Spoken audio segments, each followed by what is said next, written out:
Y bueno, pues seguimos con nuestro programa. Vamos a hablar en un momento más con la doctora en bioética Lorena Malpica, porque hace unos días en España el Congreso de los Diputados autorizó reglamentar más no es una ley, es un reglamento, la eutanasia, este tema tan controvertido en el que una persona, una enferma terminal, pues puede poner fin a su vida por la decisión propia, con un papel que se firma, pues por supuesto, antes de estar en estas condiciones o por la familia.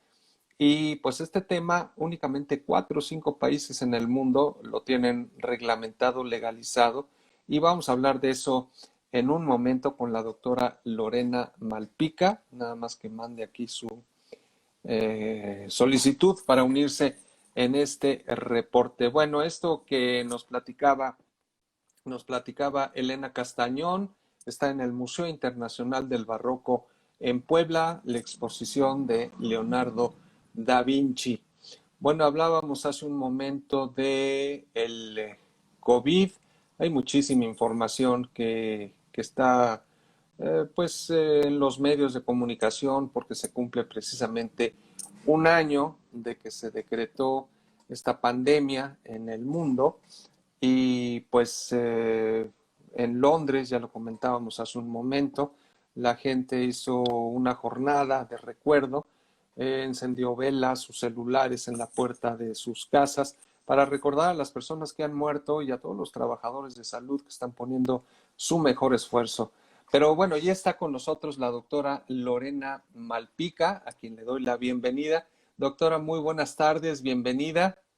Muy buenas tardes, Arturo, y muchísimas gracias por invitarme a tu programa, siempre lleno de contenido tan interesante.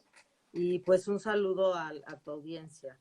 Muchas gracias, doctora Lorena Malpica. Ella es licenciada en Derecho, pero además es maestra en bioética y doctora en bioética por la Universidad Anáhuac, México Norte. Actualmente es directora general del Consejo para la Distinción de Empresas e Instituciones Bioéticamente Responsables AC. Lorena, pues bienvenida a este programa.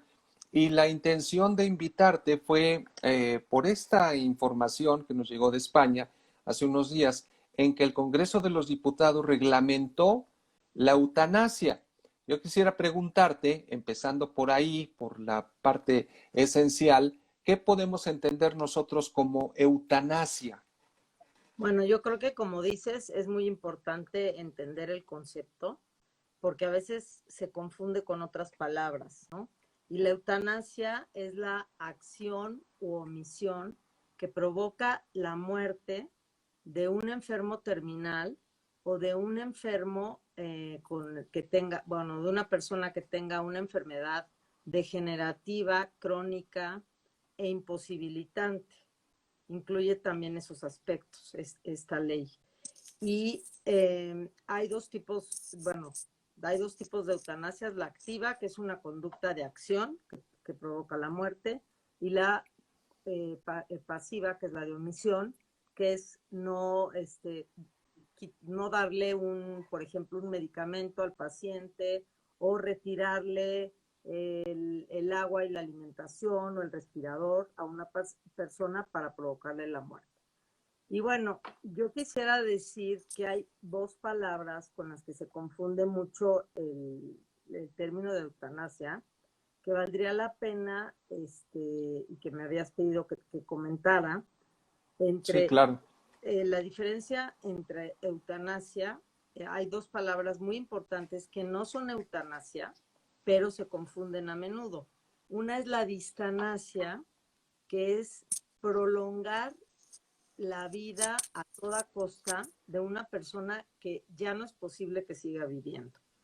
Y es decir, en vez de que dijéramos que es prolongar la vida a toda costa, muchos autores, y estoy de acuerdo en decir, que es más bien prolongar el sufrimiento del enfermo, porque llega un momento en que ya no hay nada que puedas hacer para salvarle la vida y seguirle haciendo cosas, por ejemplo, un enfermo de Alzheimer, y pongo el caso, bueno, sin poner caso personal, pero bueno, Un enfermo de Alzheimer, imagínense cuando se le olvida hablar, se le olvida comer y se le olvida caminar,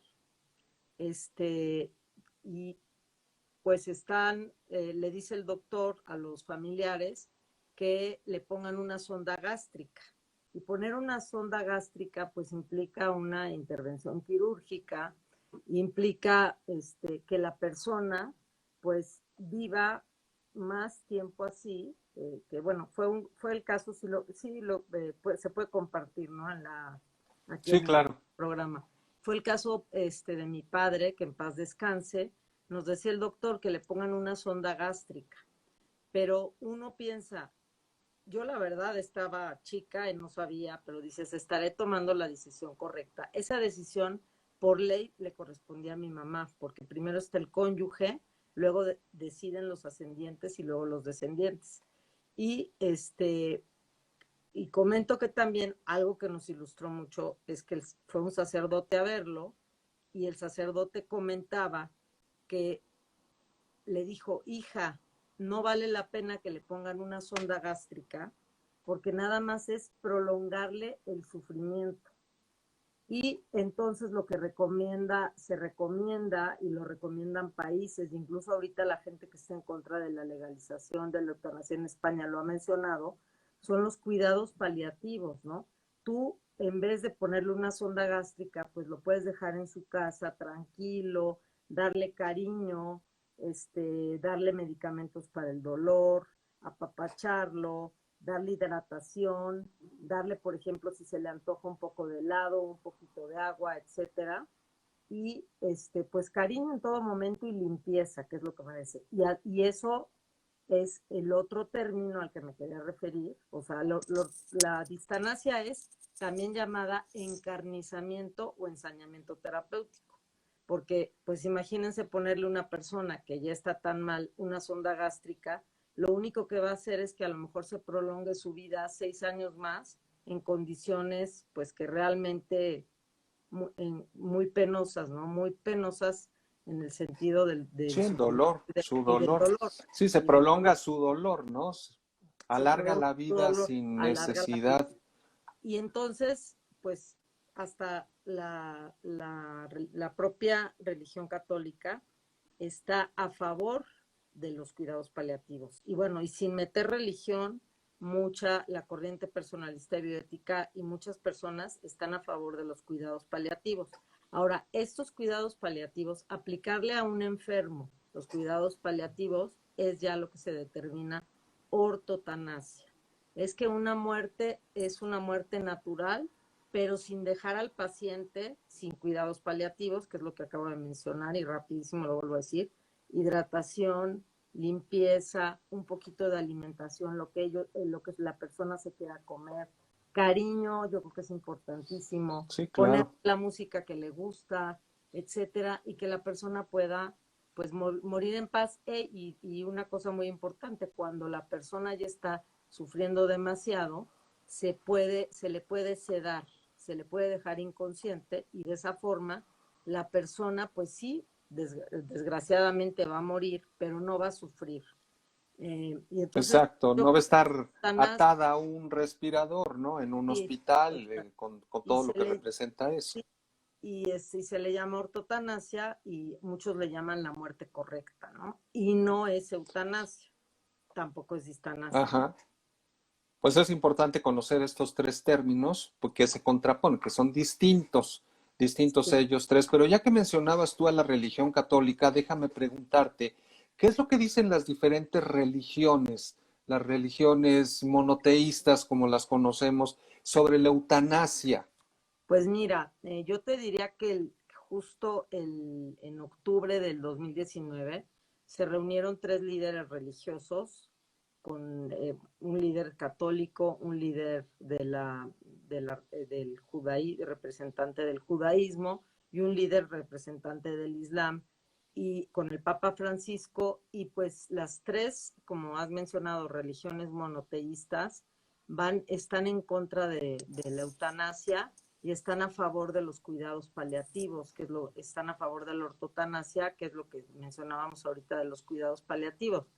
Y digo, por ejemplo, nosotros se nos haría raro por decir en el Islam, porque dices, ¿por qué van y una persona se lo llenan pues de bombas, ¿no? Y va y se explota y dice que se explotó por Alá, cuando el Corán, lo digo porque tuve un alumno musulmán en maestría, cuando el Corán dice claramente que la persona que se quite la vida, no verá a Alá, que es lo peor que le puede pasar a un musulmán, ¿no? Según el Corán. Ujú. Entonces, pues eso opinan las religiones. Bueno, la religión judía, ¿qué dice? Pues también está en contra de la eutanasia, porque siempre está o sea, a favor de la vida, pero sí en algunos casos en que la persona pues esté sufriendo muchísimo, no está a favor de la distanasia, o sea, de que se siga prolongando la vida a toda costa. Claro que si una persona, nada más quiero aclarar, si una persona, aunque ya está, digamos, totalmente, o sea, no tiene ninguna probabilidad de recuperación, quiere ella, su autonomía de la voluntad, dice, yo sí quiero seguir con tratamientos, aunque sean extraordinarios, pues hay que respetar, el médico va a tener que respetar la autonomía de la voluntad del paciente. Sí, le recuerdo al público que estamos platicando con la doctora en bioética Lorena Malpica sobre este tema de la eutanasia y si tienen algunas preguntas, nuestro público que nos sigue aquí por Instagram, por ejemplo, Munoz Botel dice, estoy de acuerdo con Lorena, con tu punto de vista. Si tienes alguna pregunta, hazla por aquí, coméntalo por aquí. Está Alejandro Mena muy pendiente de sus mensajes para poder pues preguntarle a la doctora Malpica estos diferentes enfoques, puntos de vista que pueda tener nuestro público. Déjame preguntarte, Lorena, en el Sí. caso de México, ¿cómo va este tema de la eutanasia? Porque hay voluntad anticipada, por ejemplo, ¿no hay que confundirla con la eutanasia? No, no hay que confundirlo y qué bueno que haces esa pregunta, porque mucha gente, yo he llegado a escuchar que dicen, no, es que en México sí está legalizada la eutanasia. No, en México no está legalizada la eutanasia ni el suicidio asistido. O sea, si tú ayudas a alguien a que se aplique la eutanasia, está castigado con cárcel. Sí, es un crimen. Sí, Ujú. es un crimen, pero en enero del 2008 se publicó la ley de voluntad anticipada. Y esta ley lo que nos permite es una especie de lo que en Estados Unidos le llaman el living will, el testamento en vida. Y o sea, en la ley de voluntad anticipada, tú puedes pactar en caso de que que yo tengo un accidente y me quede en coma, no quiero que me conecten a medios extraordinarios o que tenga un accidente y quede en una situación que quedo o tengo, sí, estoy en coma o si me da cáncer o si me da tal enfermedad degenerativa, yo no quiero seguir con los medios extraordinarios porque no estoy de acuerdo, quiero morir tranquila, con medicamentos, etcétera. Eso se puede pactar ante notario o simplemente si está una persona en el hospital, tiene derecho a decirle al doctor, oiga doctor, conforme a la ley de voluntad anticipada, pues yo quisiera, la verdad, ya no estar aquí en el hospital, irme a mi casa con los cuidados paliativos y muchas veces los mismos doctores lo recomiendan, ¿no? Otras veces no, pero muchas veces los mismos doctores le dicen al paciente, yo le recomiendo que se vaya a su casa y pues ahí va a estar mejor recibiendo los cuidados paliativos. Mire, Eduardo Chávez pregunta, ¿todos pueden llevar a cabo la eutanasia o alguien queda excluido de dicha decisión? O sea, pero nada más me gustaría que me aclarara la pregunta de en dónde. O sea, en los países donde está legalizada, sí. O sea, nada más que en los países en que está legalizada debe de haber mucho control, porque ya ha habido casos que ahorita podemos mencionar un caso, pero donde está legalizada tienen que cumplir con los requerimientos. O sea, por ejemplo, aquí en la ley de España estaba yo leyendo que van a tener que hacer 2 cartas escritas. Hay una comisión de eutanasia formada por 3 doctores, de la cual, por ejemplo, esto es en Bélgica, la comisión, los 3 doctores tienen que confirmar que sí se puede aplicar la eutanasia a la persona. Entonces, sí, cualquier persona, siempre y cuando esté legalizada la eutanasia, la puede pedir. El hecho de hacer una ley de voluntad anticipada no es una eutanasia, simplemente es adelantarte y decir, porque si ya te conectaran, si ahorita aquí en México hay una persona conectada a un respirador artificial y no dijo nada, bueno, a lo mejor su cónyuge puede decidir por ella, pero de todas formas eso no sería eutanasia, porque como quedamos, sería una ortotanasia, porque la persona ya está fuera de, ya no se puede salvar. Pero sí, sí, donde está legalizado, todas las personas donde está legalizado lo pueden hacer, que es España, Bélgica, Holanda, Australia, Canadá, Canadá. Uh-huh, Canadá, uh-huh. gracias Arturo, Canadá, y Y creo también que nada más, son peninsular como 5 países. y países. Y también, por ejemplo, en Estados Unidos ya hay 5 estados de la Unión Americana, entre ellos California y Oregón, que también está legalizada la eutanasia. Mire, Eduardo hace una nueva pregunta, Eduardo Chávez, y dice, ¿por qué podría no aplicar la eutanasia para una persona en dichos países donde ya está legalizada? ¿Hay alguna excepción? Pues mira, muchas gracias por tus preguntas, Lalo. Me da gusto que tengas interés en el tema. Este, Deben de ser casos donde el enfermo sea terminal o como yo decía, como les mencionaba, enfermedad degenerativa, crónica o que lo imposibilite, ¿no? Para vivir. Pero, por ejemplo, hubo un caso en Bélgica de una muchacha, Tain Nis, de 38 años de edad, que pues rompió con su novio, el novio rompió con ella y ella de 38 años quedó súper deprimida porque decía que era el amor de su vida y el hombre de su vida y pues pidió la eutanasia, pero fue algo muy delicado porque de la comisión de eutanasia, que eran, pues son 3 médicos, como les decía, un médico dijo que sí lo podía hacer. Bueno, fue 3 meses a un psicólogo, pero seguía como que se seguía deprimiendo, fue también con un psiquiatra, pero ella quería que le aplicaran la eutanasia. Y pues sí, con el permiso de un solo médico, se la aplicó, este, fueron a su casa, que te cobran 50 euros por aplicarte la eutanasia en tu casa, allá en Bélgica. Fueron a su casa, su papá tuvo que estar hasta deteniendo el suero del medicamento, o sea, fue toda una cosa muy delicada. Y realmente, bueno, aquí no sé si contesté tu pregunta, pero lo que quería decir es que sí, cuando se legaliza la eutanasia, es un tema, como mencionaba Arturo, muy muy polémico, muy delicado, o sea, realmente es un tema muy difícil, pero por ejemplo, por causas psicológicas, pues sí me parece grave que a una muchacha de 38 años, incluso después hubo una demanda por parte de su familia, porque nada más un médico lo aprobó y deben de ser 3 médicos, porque pues no ameritaba la eutanasia una depresión psicológica, ¿no? Y pues así podríamos hablar de otros casos.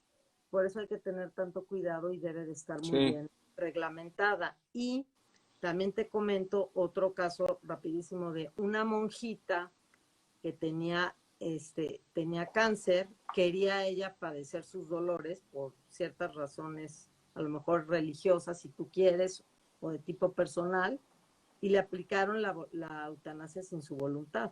Entonces se puede prestar a que también digan, esta señora o perdónenme por la expresión, esta viejita o esta señora ya tan grande, pues está dando mucha lata, está ya tiene ya medio demencia senil, pues vamos a aplicarle la eutanasia porque además tiene una más hereditaria muy, muy grande. Entonces hay que tener muchísimo cuidado para reglamentarla y que realmente no pasen abusos, porque Sí.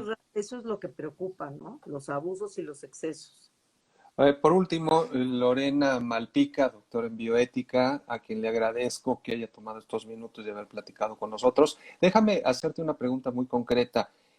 En, en el caso de los médicos cuando se gradúan hacen un juramento que deben de ayudar a salvar vidas.